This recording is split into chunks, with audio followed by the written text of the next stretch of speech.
Good morning and welcome to Farm Factor. I'm your host, Jamie Bloom. Today, Duane Toews visits with Howard Miller about the Cheney Lake Watershed Project. Then enjoy our weekly Kansas Soybean update. Kyle Bauer and Ron Graber will discuss some management changes to help stop runoff from cattle pens. Next up are tips to create your own herd's dream team of experts. And we'll end our show with Kyle and Duane in this week's Plain Talk. Stay with us.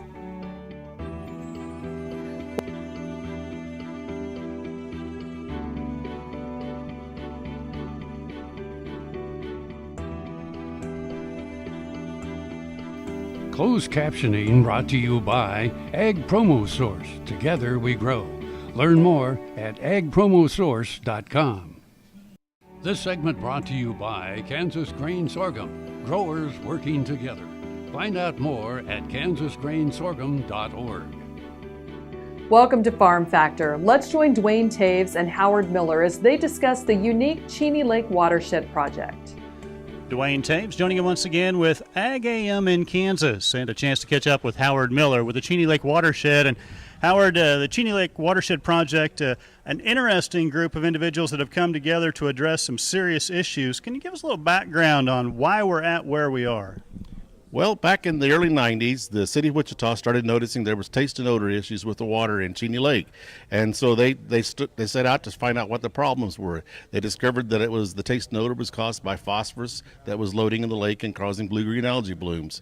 And since then, we've also discovered there's some sediment, a little less than we might have expected at this point, but there's sediment coming into the lake. So what we are doing as a project, we work with the farmers and ranchers above the lake to control the sediment and the phosphorus or the other nutrient runoff off of their land into Cheney Lake. And so right now we're a little bit behind schedule on what they would have expected for sedimentation, and our taste and odor issues have been few and far between, so we're gaining on it.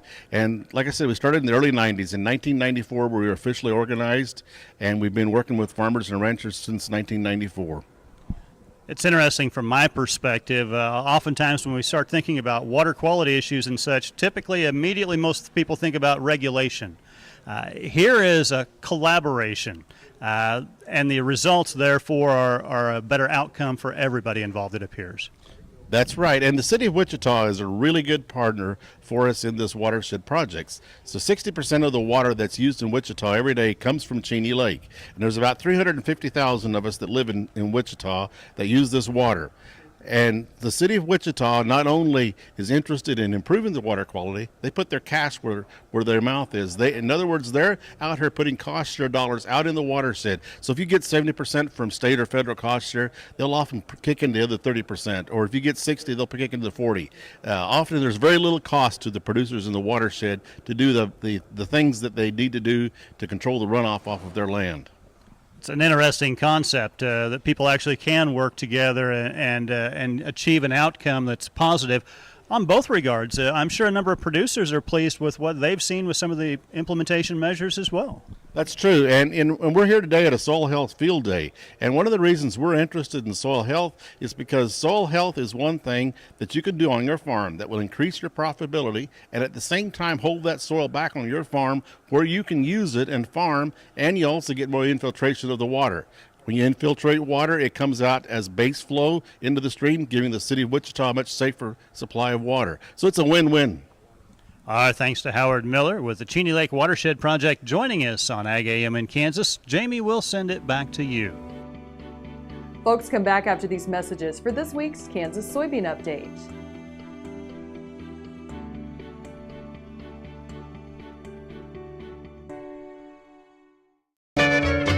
Ag Promo Source is a unique group of marketing specialists with one mission: help your ag business grow. Each affiliate has their own area of expertise, and they work together to bring you advice, products, and services. To get started, visit agpromosource.com. Ag Promo Source. Together we grow.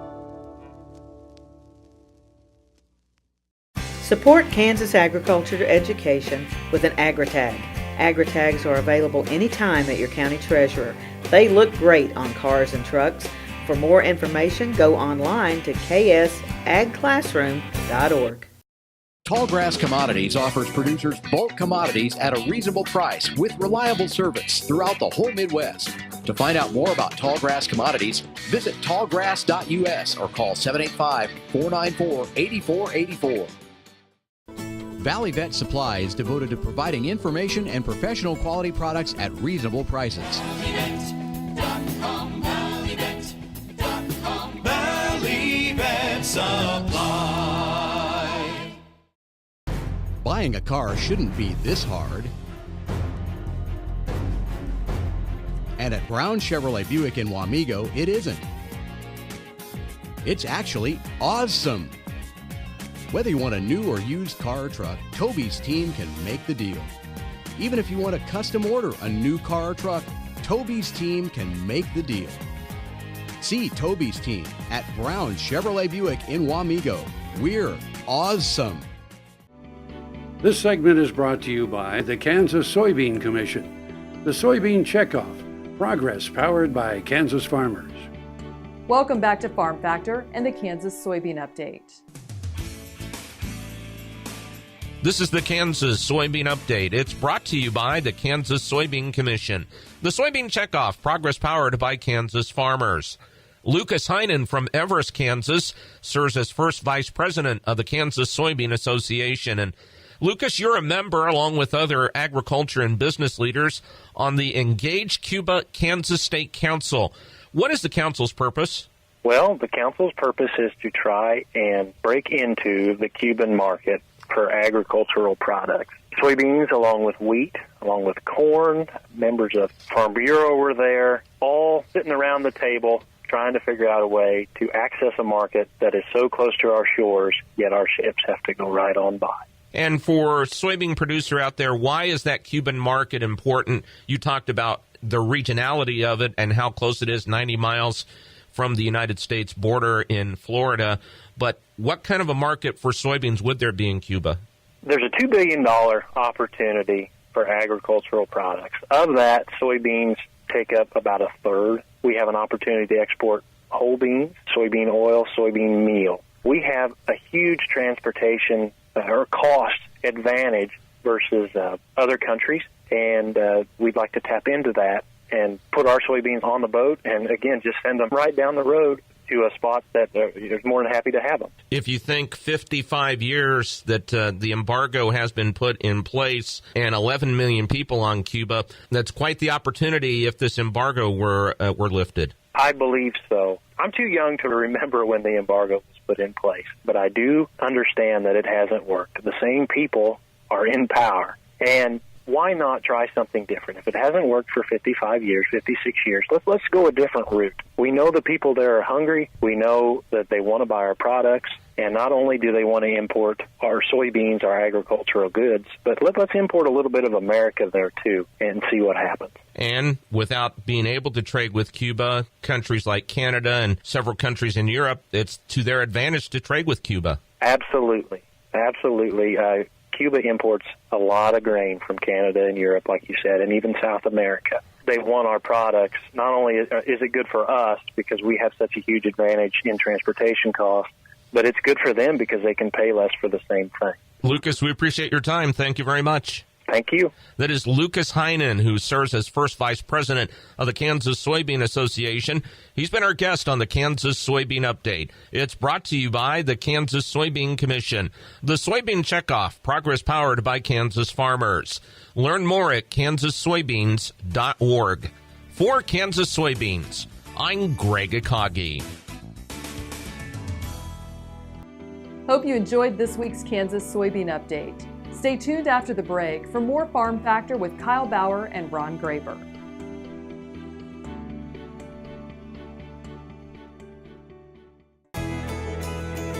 Biodiesel made from sustainable resources is diversifying our fuel supply. This year, biodiesel will displace over 1 billion gallons of fossil fuel nationwide. It's making our economy stronger and our communities healthier. It's working here and across America. Get biodiesel going in your community. Visit americasadvancedbiofuel.com.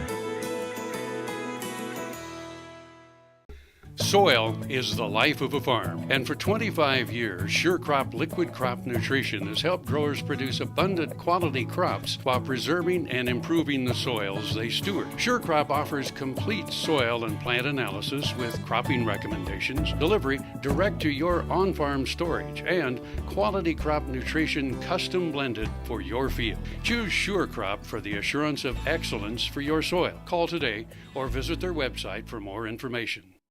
To see this show and past episodes of Ag AM in Kansas, go online to agaminkansas.com. This segment brought to you by SureCrop, liquid crop nutrition delivered right to your farm. We're back with Kyle and Ron as they talk about some simple management changes that help stop runoff from cattle pens. Hi, this is Kyle Bauer. I have the opportunity to visit with Ron Graber. He's with Kansas State University, watershed specialist.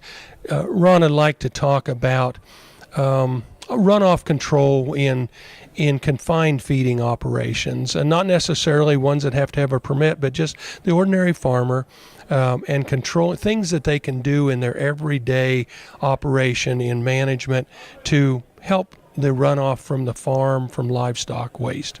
Okay, well, thank you. Pleasure to have a chance to visit with you a little bit, and certainly there are several of us that work for K-State as watershed specialists, and situations like what you're describing is what we work with guys with all the time. Things that they can do. Some of them are pretty simple management kinds of things in their day-to-day operations, and a lot of times we think about permits and we think about the guys that are feeding 2,000 head or even more, and they're really a total confinement kind of situation, and those are guys that have a certain kind of a special set of regulations that apply to them. But there's a lot of guys out there that have some cattle that don't necessarily quite fit in that set of circumstances, but yet environmentally there's a lot of things that they can do. And we often hear about neighbors getting visits from the regulatory agency, and those aren't real pleasant. And so there's some fairly simple things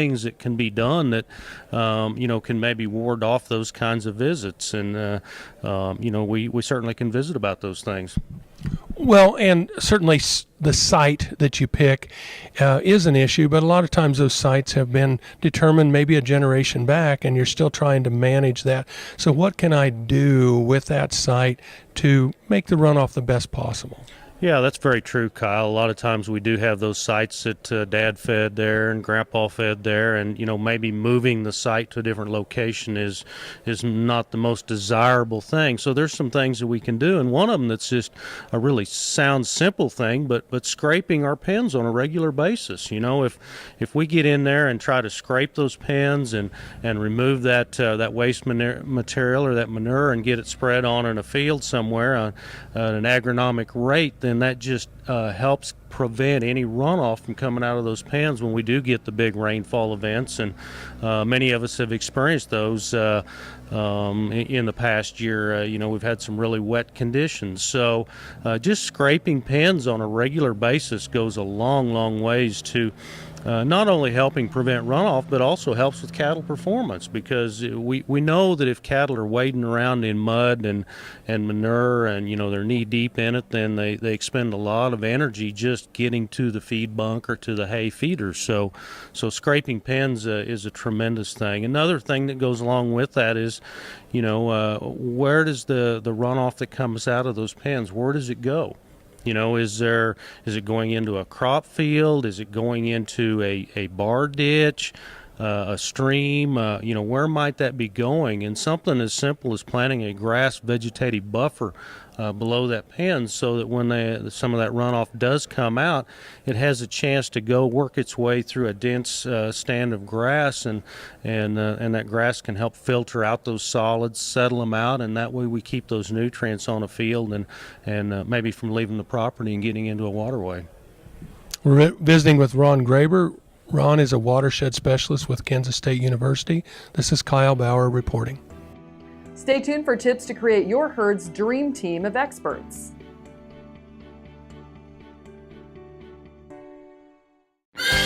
The new Better Horses Network is worldwide. Presented by Lucas Oil. Featuring worldwide radio and TV with iconic hosts like Al Dunning, Sharon Camarillo, Ernie Rodina, Lindy Birch, and Craig Cameron. With American Cowboy, Horse and Rider, Brushy Creek, Cavenders, and Ride TV. Worldwide radio and TV. The all-new Better Horses Network. Grain sorghum is one of the most important cereal crops worldwide, and Kansas leads the nation in its production. Over the years, sorghum has been either exported, used in animal feed domestically, or for other industrial uses. Recently, its use in the ethanol market has seen tremendous growth, with 30% of domestic sorghum typically going to ethanol production. Kansas Grain Sorghum is committed to sorghum research, market development, and education. Learn more at ksgrainsorghum.org. When your living depends on agriculture, you can depend on KFRM 550 AM. If you're in the southwest three-fourths of Kansas or the northern half of Oklahoma, catch us at 550 AM on the radio dial. But if that isn't you, listen on your cell phone at TuneIn Radio or on your computer at KFRM.com. We promise to keep you informed, entertained, and company as you go through your day. KFRM 550 AM, the voice of the plains. We would like to join your management team. Kansas Farm Bureau, the voice of agriculture, represents grassroots agriculture. The state's largest and most powerful farm organization stands up for its members through leadership development, agriculture education, legal defense, environmental advocacy, farm safety, and risk management. Members also enjoy money-saving benefits. To join our organization today or to learn more, go to www.kfb.org or find us on Facebook and Twitter. This segment brought to you by Kansas Farm Bureau, the voice of agriculture. To join today or more information, go to kfb.org or find us on Facebook and Twitter. Welcome back to Farm Factor. Let's see how cow-calf producers, feedlots, veterinarians, and nutritionists come together as a dream team for your cattle. Just as raising a child takes a village, the same can be said about raising healthy, profitable calves that bring the highest returns. And it all starts at the beginning. The newest research says fetal programming, developmental programming, epigenetics, whatever we want to call that, the nutrition of the dam when that calf's in utero starts the clock. That's where the Dream Team comes into play, to ensure when a calf is born it can get up and get a full belly of colostrum as quickly as possible. So when I talk to producers, I tell them, get with a nutritionist, get with your veterinarian, have a nutrition plan, have a health plan. Today, it's easier to access specialists in each field, so farmers and ranchers can have a great depth of information to draw from. I think every producer needs to have that dream team, and I'm a veterinarian, so I want to be on the team, but I also need a nutritionist, and I need somebody that understands nutrition so that he can help my producer produce calves for the best average daily gain and cost of gain, more importantly, on those calves. I've even had lined people up with marketing folks to help sell those calves at a better price. And I don't know those things. I don't know about marketing. Hilton says the most successful cow-calf operators rely on their team to help them make well-rounded decisions. I'm Jenna McCrell. Stay with us after the break for this week's edition of Plain Talk.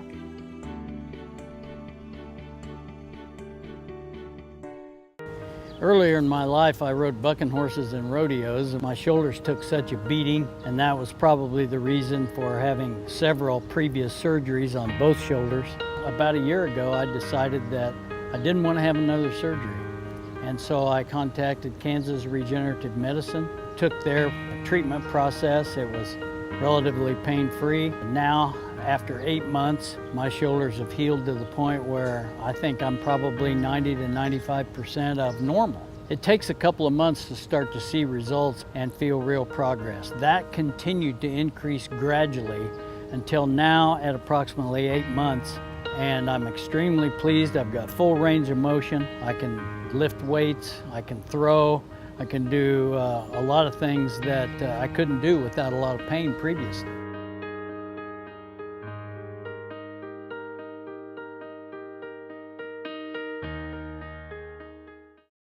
Buffalo Bill Cody earned his legendary title in Oakley. Bring the family and come celebrate Oakley's pioneering history and unique geography at two sites, the Buffalo Bill Cultural Center and the Fick Fossil Museum.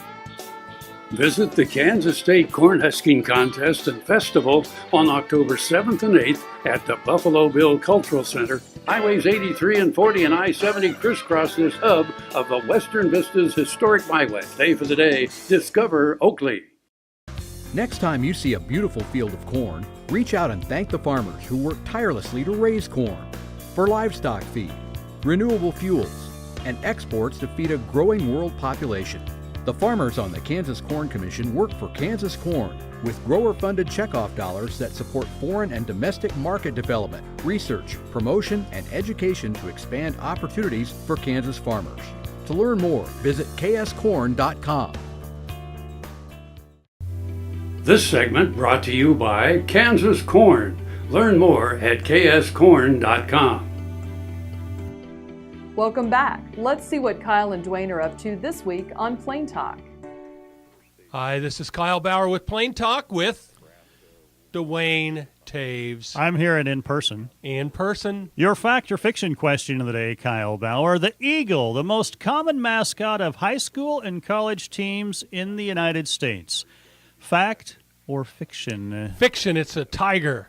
Oh, but you're wrong. It is the eagle? It is the eagle. 74 mascots list for... I'm sorry, is this college? High school and college both. Only 74? 74 colleges. Oh, okay. Yeah. 24 schools are the Eagles in high school. Oh, well, then how many? There's 24 tigers just within 100 miles of here. Yeah, I'm thinking that 24 schools are the Eagles. You got it right because you have the piece of paper. Hey, I did the research, and it says it's true. Yeah, there you go. So, all right. It's all that really matters. Oh, let's see. Let's talk water. I like to drink it. You don't either. You I hardly do. ever drink water. You don't know where I drink outside of the office.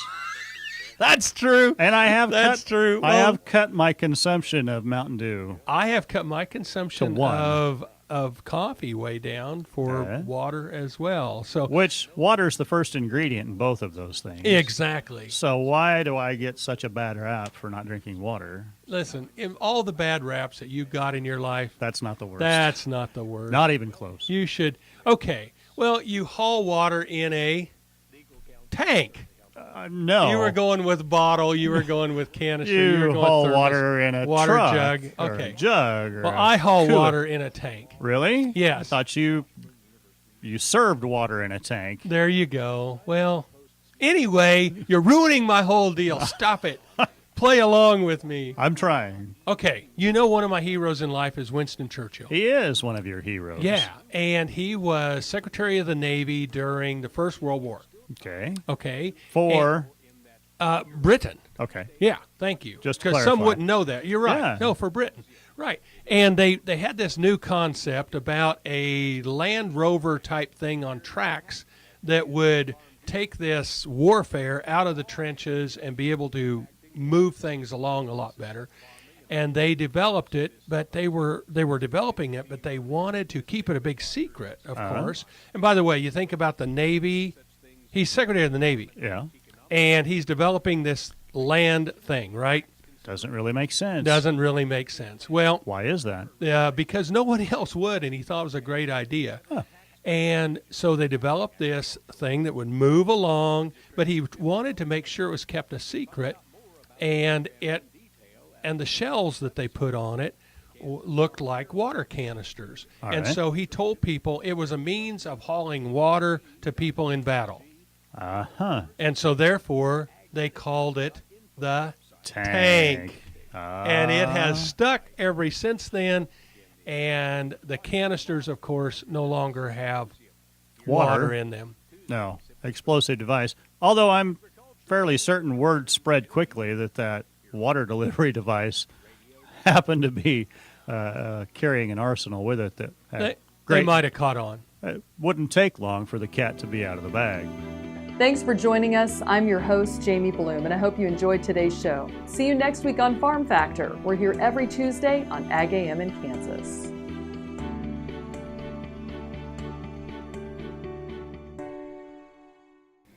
Closed captioning brought to you by Ag Promo Source. Together we grow. Learn more at agpromosource.com.